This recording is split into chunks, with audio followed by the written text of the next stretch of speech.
Fear often feels like an enemy, something that must be avoided, silenced, or defeated. When it appears, most people interpret it as a warning that they are about to fail or make a mistake. This misunderstanding causes countless missed opportunities because instead of seeing fear as information, people see it as a command. They stop, hesitate, and retreat, even when the very thing they are afraid of could lead them to growth. The truth is that fear is simply your brain trying to protect you. It is a natural response to uncertainty and change. Your mind is designed to keep you safe, not to make you successful. Anything unfamiliar is automatically labeled as a potential threat, even when there is no real danger. This is why your heart races before speaking in public, starting something new, or taking a risk. Your brain senses the unknown and activates fear to keep you in your comfort zone. The problem is not fear itself, but the meaning you attach to it. When you believe that fear means you should stop, you give it authority over your decisions. You allow an emotional response to determine your direction. Over time, this trains your mind to use fear as a barrier instead of a guide. Every time you avoid something because you feel afraid, you reinforce the idea that fear is in control. But fear can also be a sign that you are stepping into something important. It often shows up right before growth, change, and transformation. The things that matter most usually carry risk, and risk naturally brings fear. Instead of asking, how do I get rid of this fear? A better question is, what is this fear trying to protect me from? And is that protection still necessary? This shift allows you to observe fear instead of obeying it. When you treat fear as a signal rather than a stop sign, your relationship with it changes. You begin to recognize that feeling afraid does not mean you are in danger. It means you are stretching beyond what is familiar. The sensation becomes a reminder that you are moving towards something new, not away from safety. This understanding creates space between the emotion and your action. As you practice responding to fear with curiosity instead of retreat, you start to build resilience. You learn that fear does not disappear when you wait, but it weakens when you move. Each time you take a step forward, despite feeling afraid, you teach your brain that you can handle uncertainty. Over time, fear loses its authority, not because it is gone, but because you no longer let it decide your path.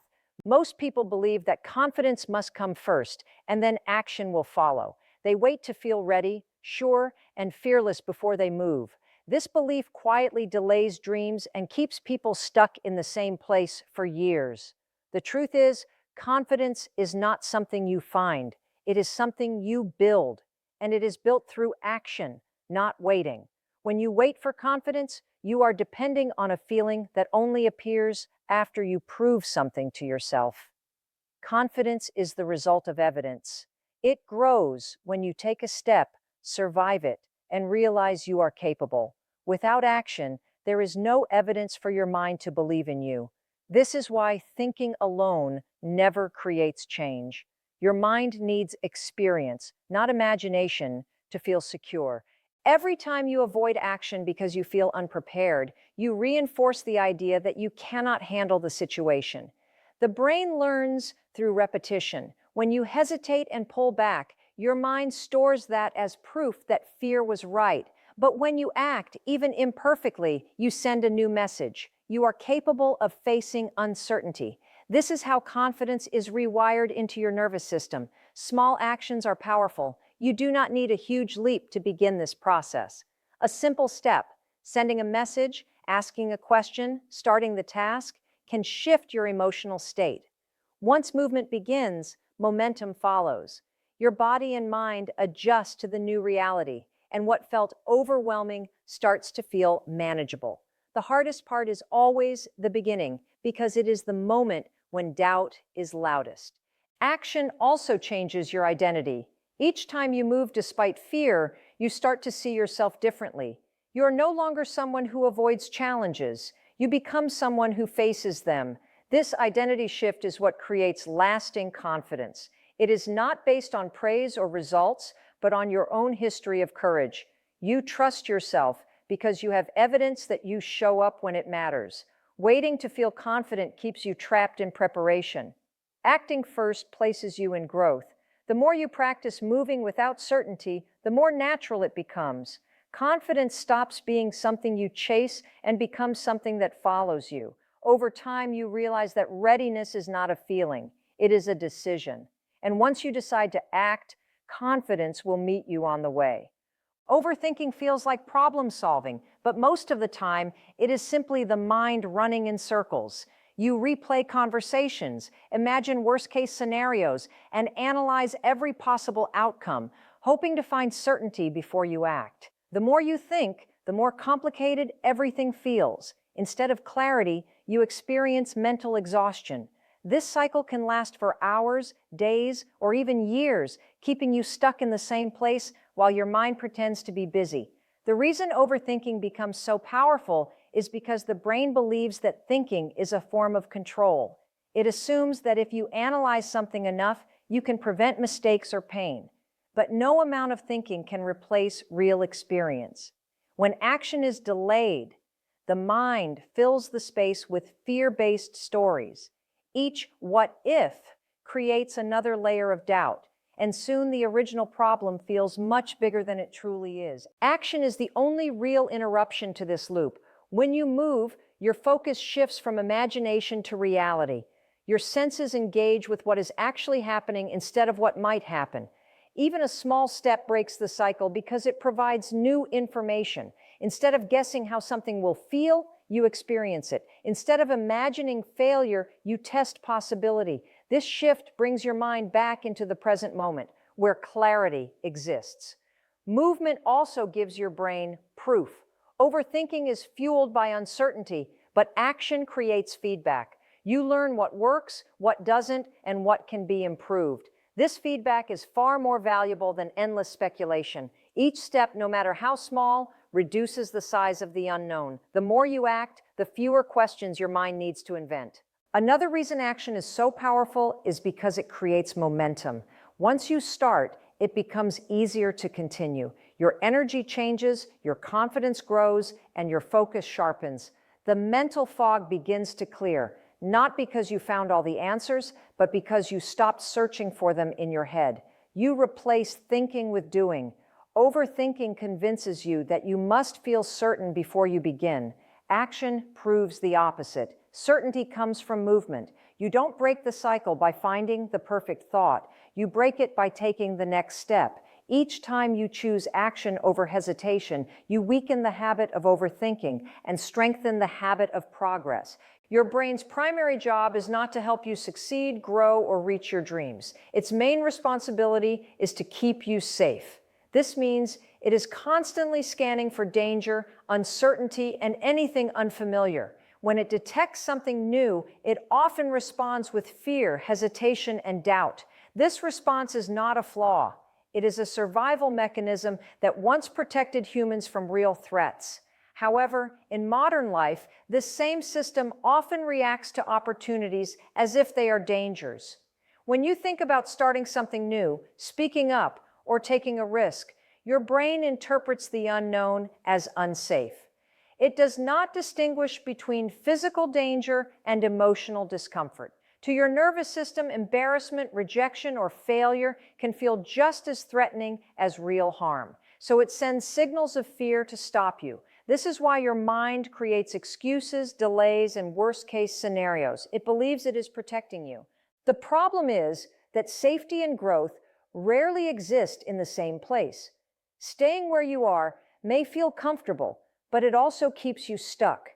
Your brain prefers what is familiar, even if it is unfulfilling, because it can predict the outcome. Predictability feels safe, but success, improvement, and change all require stepping into uncertainty.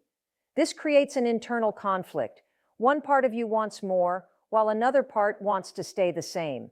Understanding this wiring helps you stop taking fear personally. It is not a sign that you are incapable. It is proof that your brain is doing what it was designed to do. Once you realize this, you can stop fighting fear and start working with it. Instead of asking, "Why am I so scared?" you can ask, "What is unfamiliar here?" This shift allows you to move forward with awareness instead of resistance. Each time you take action despite fear, you teach your brain something new. You show it that uncertainty does not equal danger. With repetition, the nervous system begins to adapt. What once felt overwhelming starts to feel manageable. The brain learns through experience, not logic. So even when your mind doubts, your actions can slowly reprogram its response. Over time, this process expands your comfort zone. The things that once triggered fear become normal. Your brain still seeks safety, but it now recognizes that growth can also be safe. By consistently choosing action over avoidance, you train your mind to support your goals instead of sabotaging them. This is how you move from a life driven by fear to one guided by purpose and possibility. Big change rarely comes from one dramatic moment. More often, it begins with small, brave actions that feel almost insignificant at the time. When people imagine transformation, they think of giant leaps and perfect plans, but real progress is built through simple steps taken consistently. These small decisions shape your habits, your mindset, and eventually your entire direction. A small, brave action is anything that moves you slightly beyond your comfort zone. It could be sending a message you have been avoiding, applying for an opportunity even when you feel unready, or speaking up when you usually stay quiet. These moments may seem minor, but they carry power because they challenge fear. Each time you choose courage over hesitation, you weaken the grip of doubt and strengthen your sense of self-belief. These actions work because they build momentum. When you do something once, it becomes easier to do again. Your brain begins to recognize that you can handle discomfort and uncertainty. What once felt impossible becomes manageable. This creates a positive cycle. Action builds confidence. Confidence encourages more action, and progress becomes natural instead of forced. Small steps also reduce pressure. When you focus on one manageable move, the future feels less overwhelming. You stop worrying about the entire journey and concentrate on the next task in front of you. This clarity helps you stay present and motivated. Instead of waiting for perfect conditions, you learn to move forward with what you have. Over time, these small actions accumulate. They shape your identity. You no longer see yourself as someone who waits or hesitates. You become someone who tries, learns, and adapts. This shift is powerful because identity influences behavior. When you believe you are capable, you act like it, and your results begin to reflect that belief. The most important part is consistency. You do not need to be fearless or perfect. You only need to keep moving. Each small, brave action is a vote for the person you are becoming. And when you look back, you will realize that what felt small at the time was the foundation of something much bigger.